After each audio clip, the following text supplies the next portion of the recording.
Hey everyone, Dreki here, and today I'm reviewing the Mi 4K drone. This is a budget, real 4K drone that often costs under $500 from Chinese sellers. Do I recommend it? Yeah, for the price, it's pretty damn good. In the unboxing, I mentioned how solid this drone feels, and I stand by that comment. The build is a solid textured plastic, and it is very heavy.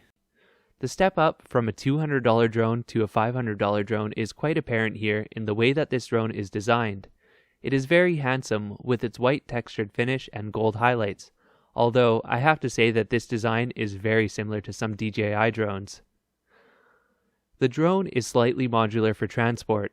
The props and camera are easily removable without tools, and the legs fold in, which makes it almost entirely flat. This is a big drone though, so it's not going to be the easiest to travel with. The only thing about the build quality that I'm not quite fond of is the way that the battery is seated. It's very difficult to remove. I'm sure that this is to prevent the battery from falling out while flying, but the thing is that there's no dedicated lock switch or even a solid click in place when the battery goes in, and I'd rather rely on a physical lock switch than a simple clip and friction. The memory card goes into the ball of the camera. It's important to note that this drone cannot read cards formatted in exFAT, which means that it can only take cards up to 32 gigabytes. It also seems to be pretty picky about the cards, so make sure to use a fast brand name memory card. The app works well on Android phones. Plug your phone into the USB and turn on the controller. Wait for your phone to be detected and then enable the USB tethering from your phone's settings. Switch back to the app where it automatically attempts to connect to the drone. Once connected, you're greeted with a world map view. From here, you have the option of viewing the drone's location on the map or viewing a video live feed. At the top of the screen here, you can see the status of the drone and it will say could take off when it's ready to go. If you get a compass error at this point, I found that picking up the drone, turning it left, then right, then placing it back down fixes this. The app has a long list of options. You've got a beginner mode, which limits altitude, speed, and distance, ATTI mode, which seems to be more of a manual flight mode, along with different GPS settings, camera settings, and altitude settings. The only thing that I would like to see and I haven't been able to find is an adjustment to the sensitivity of the control sticks. I find that the controllers are very sensitive and the drone does bank pretty hard left or right even with a small tap. Once you see the video feed, you can start or stop recording on screen or switch over to photo mode to take pictures. But there are also buttons on the remote that do this, and they're far easier to reach, so I don't know why you'd use the on-screen ones. From power on to takeoff often takes about 2 minutes of fiddling, including setting up the app, plugging in your phone, turning on the drone and letting it do its pre-flight checks. It all takes time because unlike a manual drone, the Mi 4K drone needs to find a solid GPS signal, warm its batteries to an optimal temperature, align its compass, and do all those pre-flight checks to make sure the flight's going to go smoothly. This is because the drone needs to know where to return to if it runs low on battery. It is a good thing because that makes it a lot more difficult to lose the drone, but it also means that if you have a critical and time-sensitive shot, sometimes you may miss it while the drone is starting up, and I don't recommend rushing the startup procedure. If you take off too quickly and the GPS is not locked, the drone may act up for the first minute or two of flying. Once it's in the air though, it handles great. The initial settings I found to be a bit slow, but all that can be adjusted via the app. As I mentioned earlier, there is a beginner mode, but it's not automatically enabled. It limits speed and range, so it's the easiest mode to start with. There's also an automatic takeoff and landing function too if you're not confident in that, but it's so easy to fly that my parents could do it, and they are not tech savvy. I took it out on an extremely windy day to see how well it would hover in place, and it stayed within a meter in any one direction. The drone was being pushed back and forth by the wind like crazy, but looking at the footage from the drone's perspective, it did a very good job correcting this. Range will depend heavily on location. Near the city where there's a lot of interference, I noticed that the video signal will get at most a couple hundred meters. Out in the farm fields though, I got way further, around 2 kilometers with a reliable video signal. I also noticed that the direction the drone is facing will affect the video range too. With the camera facing away from the controller, it goes farther with the video signal than when the camera is facing the controller itself. When you switch on return to home, The drone will start returning to you and it will maintain the direction it is facing, so if the video is facing away from you, it will stay that way while it's returning. Thankfully, if the drone does go out of range or your controller loses signal, the drone doesn't fly away or fall out of the sky. It starts returning to its launch point based on the parameters you set in the app. When it does get back in range, you can control the return to home with the thumbsticks or cancel the return to home altogether. There is no collision avoidance though, so you really need to pay attention to trees, power lines, and buildings when it's doing its return to home, or if you set waypoints for it to fly to. If you do set waypoints with a different altitude, it will be a smooth rise to that altitude. It doesn't just go up to that altitude then fly to the next point. So if something is high in the middle of your waypoints, it will not go up and around. You can specify return to home altitude in the app, which I highly recommend double checking every flight, just to ensure that you won't hit anything if you do lose connectivity. Video quality from this drone is fantastic. The footage is so stable, there's almost no other way to describe it. It's almost entirely free of micro-stuttering, and it looks excellent when displayed on a 4K screen.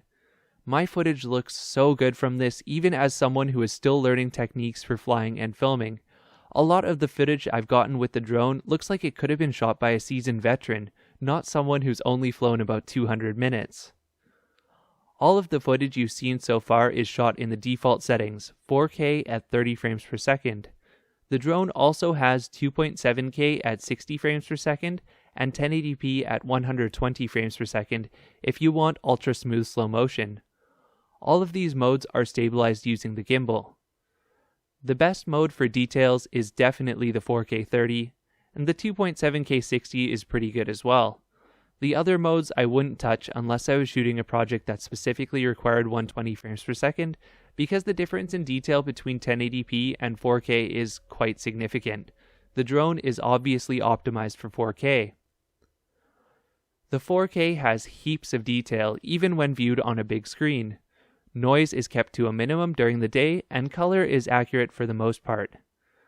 By default, the footage tends to expose a little bit on the darker side to prevent highlights from being blown out, but this results in footage that is ideal if it's post-processed, not necessarily straight out of the camera. All of the footage you're seeing here is straight out of the camera, and for the most part it does a very good job, but you can optimize it in post-processing by boosting the saturation, changing the brightness a little bit, that sort of stuff. There are settings on the drone for saturation, and it is possible to bump up the brightness a little bit while flying, but the right spin dial that adjusts exposure value is really sensitive, and so if you bump it up a little bit, it seems to just go wild. When video files are saved to the memory card, they also include a low-resolution thumbnail file. Presumably, this is what your phone gets when you're live viewing the video feed. Transitions between bright and dark aren't the smoothest, and that's really the only thing I don't like about the video. Check out what it looks like when the camera switches shutter speeds, so when I turn to face the bright sunlight. It's not really a smooth fade, and it kinda happens in visible steps. Many other users have mentioned issues with the gimbal horizon being wonky, but I didn't find that to be an issue with my copy of the drone. A recent firmware update that came about the same time that I received the drone seems to have fixed that problem. There is no audio recorded with the video, so if you want audio, you'll need an external recorder. It's not like audio from a drone would be useful anyways, because all you'd hear is the whine of the propellers, and that would get kind of annoying. In a scene where you have a waterfall or city streets or something like that, it might be worth just recording some background audio with your cell phone, so you have something useful to go with the video. Even low light footage looks surprisingly good, thanks to the stable gimbal. The low light footage does not have as much detail as the daylight footage, but it's good enough that almost everyone will be happy with it. I wouldn't recommend using this drone at night, as it will not pick up much more detail, especially under street lighting. Plus, here in Canada, it's kind of illegal to fly at night. If you're going to be primarily flying at night though, I'd recommend stepping up to a professional drone with a bigger image sensor and better low light sensitivity. Still photos as JPEGs are fine. They have a decent amount of detail and not too much noise. RAWs, however, are not so great. RAWs have a ton of noise that requires correction in post-processing like Photoshop, and I just recommend sticking to JPEG unless you absolutely need RAWs. At least they're shot in a common DNG format though. When you take a photo, the live feed from this drone freezes for up to 5 seconds while it's writing to the card. There doesn't appear to be an automatic panorama mode, but it is possible to stitch photos together into a high-res pano if you take the time to do a dozen or so shots. Just slowly turn the drone a couple degrees, angle the gimbal down, and then you can stitch together a full 360 even. Photo mode is entirely separate from video mode, and there doesn't seem to be a way to take still photos while video is being recorded. It's no matter though, as you can extract stills from the 4K footage and they look almost as good as what a full resolution photo would be. They're just 8 megapixels instead of 12. In terms of battery life, the drone is rated for 28 minutes of fly time, and that seems to be accurate. I've gotten on average between 20 and 30 minutes per charge from takeoff to landing, depending on how I'm flying and the weather. When the battery reaches 30%, it warns you to land immediately and slows the speed you can fly at, so keep in mind if you're far away, it may limit your ability to return.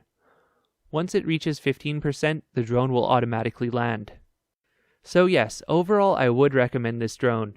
I've had a great experience flying with it, and although it does have a couple quirks, they're all fairly trivial things that can be pretty easily overlooked. I'm happy with the way it flies, and I think you will be too. Just keep in mind that brands like me do not have much in the way of overseas support, so if something goes wrong, you'll be on your own. But the good news is, quite a few people own this drone, so there is pretty good community support, and if something does break, parts are readily available. Thanks for watching. I hope this video was helpful. If you have any questions, please leave them in the comments below.